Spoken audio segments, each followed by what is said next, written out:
It's just one thing leads to another, and I love the music business. I love being around musicians. So there's no part of me that wants to quit, retire, do something different. It's everything has been an extrapolation, really, of music, starting with my piano lessons on my mother's piano and learning to play drums. So now our school is getting to teach the next generation as much as they'll listen. Right. Some of them are really good students. Some of them are like I was when I was a student, not so good. Right. So I have to forgive those kids and just say, hey, they need a little more time, a little more maturity.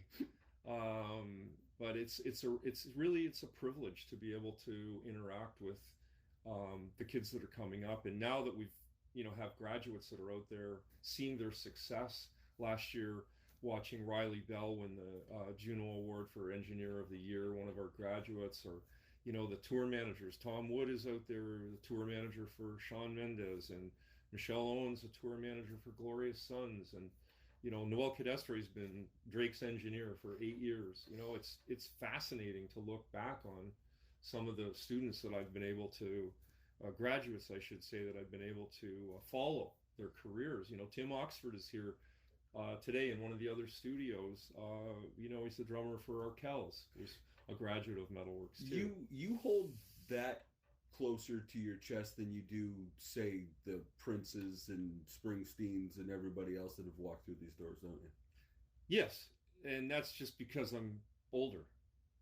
It's your perspective changes. Mm-hmm. It was nice to have Prince and parts of those chunks of history that have happened here, and love every minute of it, and I'm grateful for the artists that have been here and the gold records that are on the wall. But right now, you look at the big picture and you say, I was talking to my daughter today, who's just finished at University of Toronto in business school.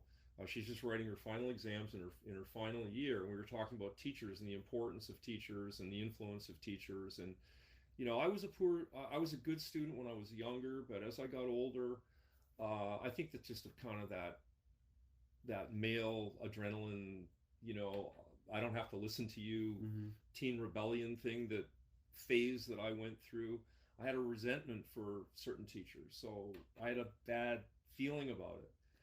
But I feel like now it's a return to say, hey, every student, and not the successful ones, every student that's struggling that I can somehow mentor, or who's falling off the charts for, because of feelings of insecurity or anxiety or substance abuse, or, in a lot of cases, I hate to say it, what I see, lousy parents, that aren't invested in their children. So that's more rewarding than anything else that we do. Having said that, when we go out and we do our guys that are doing live shows, sometimes I go out, I hear our sound systems, I hear the lighting system, see the lighting systems, and I'm very proud of it. I'm proud of the crews we have out there, doing great jobs.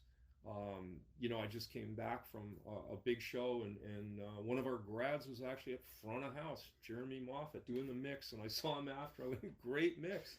He did Sting about 4 weeks ago at the GM place in Oshawa, and got rave reviews about his mix there. So yeah, you can't beat that stuff. Don't forget, you can subscribe to our full audio episodes on Spotify, Apple Podcasts, or anywhere you find your audio podcasts.